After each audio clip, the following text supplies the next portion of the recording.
Slugs are a major garden pest in a lot of places around the world, especially here in Ireland. In the vegetable garden, they can cause serious damage by eating lots of seedlings, damaging plants and crops, and they can accidentally end up on the dinner plate if not careful. I've had lots of problems with slugs in my gardens over the years, and some years have been worse than others. Last season, with all the heat and dry conditions, there weren't a lot of slugs around, and therefore a lot less damage as a result. This year, the conditions have been much better for slugs, with a relatively mild winter, a cool and damp spring, and not too hot or dry this summer so far. So this season, I'm back dealing with slugs in my gardens, using a variety of different methods and strategies. The first approach that I use is to try not to breed the slugs, or to create the conditions where they can happily live and lay their eggs to reproduce. I used to have huge issues with my no-dig garden, which I had established and was managing using a deep layer of straw and other organic material as a mulch. This created a perfect home for slugs, and it was such a serious problem in this garden that I ended up shifting to a different no-dig method, one that uses finished compost as a mulch, and this has made a big difference. In this garden and in all the other gardens, I also try to remove any material, finished plants, or weeds, trying to eliminate any places where slugs can hide and lay their eggs. But there are limits to this strategy of not giving them a place to live in an abundant and productive garden, as the slugs can also benefit from the cover of lots of different types of vegetable plants. In addition, the slugs do well in the same type of moist soil that vegetable plants thrive in, so anytime I water the garden, I'm not helping the situation. The second approach that I use is to hunt them down and kill them.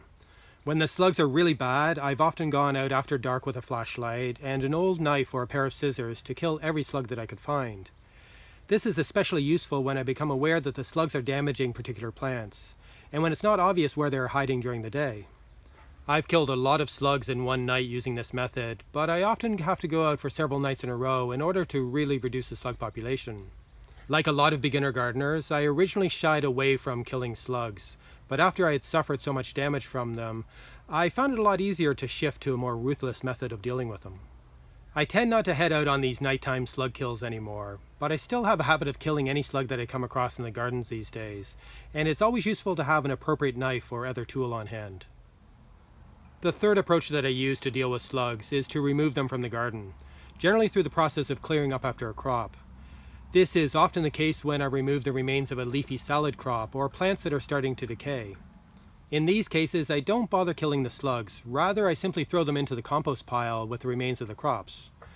I read somewhere years ago that slugs won't leave a compost pile, but they also don't tend to be able to breed or multiply in the compost. I don't know if this is always the case, but I tend to throw a lot of slugs into the compost, and I don't remember seeing anyone leave. But with a comfortable place to live and lots to eat, why would they?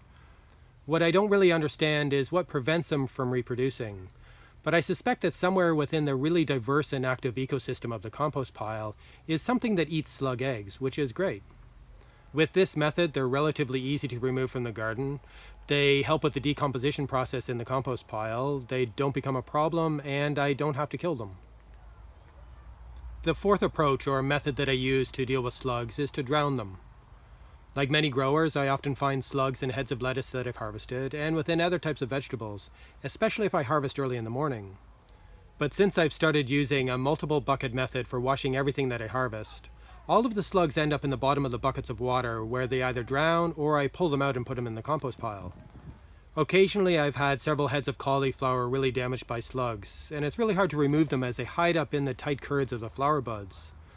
But I've found that by floating the heads of cauliflower upside down for a while in a bucket of water, this will cause the slugs that may be hiding inside the curds to appear on the surface where I can wash them off.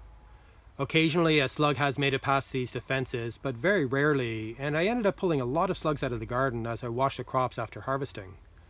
This is the method that I prefer the least, as I really don't want the slugs anywhere near the vegetables that I'm harvesting.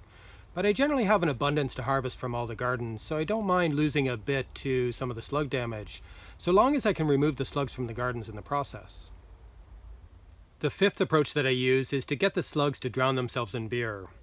It's quite a strange idea, but I've found that it can really work well, and I've used this method occasionally over the years.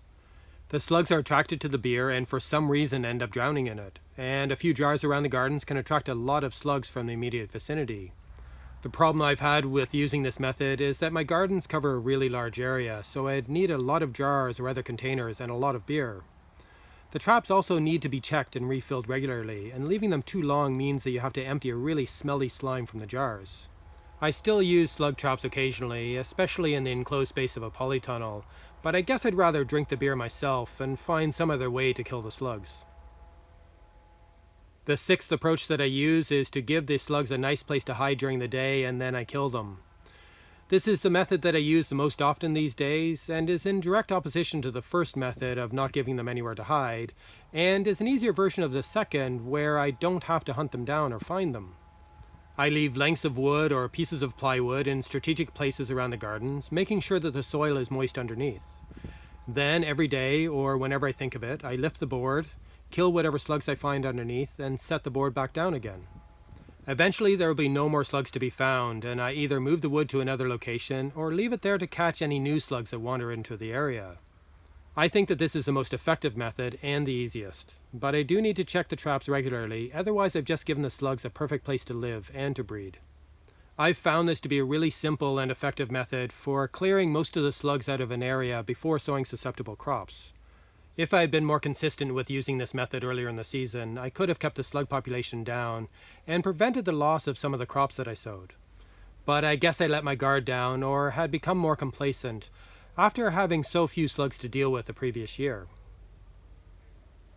The final approach that I use to deal with slugs is to change what I grow. I used to have serious problems with slug damage to my potato crop, where many of the potatoes that I harvested were full of holes and unusable, and all of the usual traps and techniques did not seem to help with this.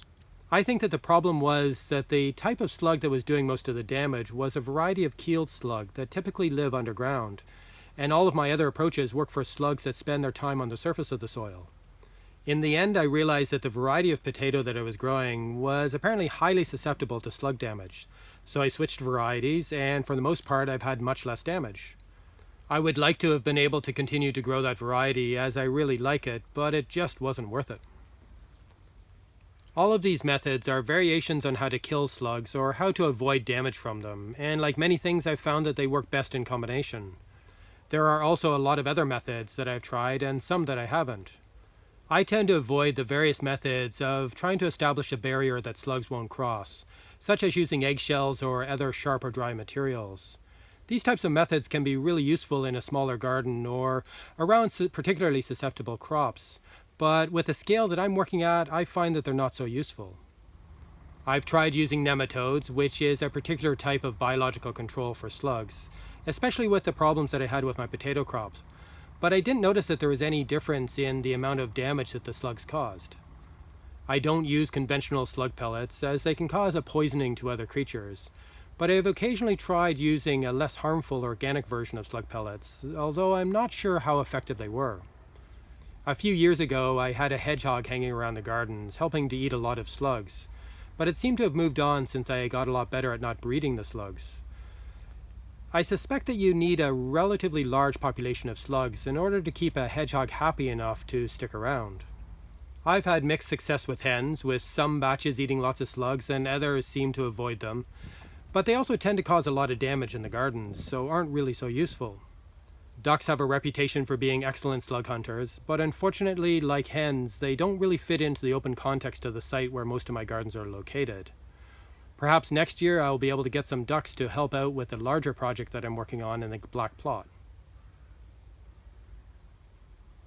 Overall, I'm not so worried or stressed about slugs in the gardens these days, mainly because I know how to get rid of them if they are around, and I can also prevent them from ending up in the kitchen.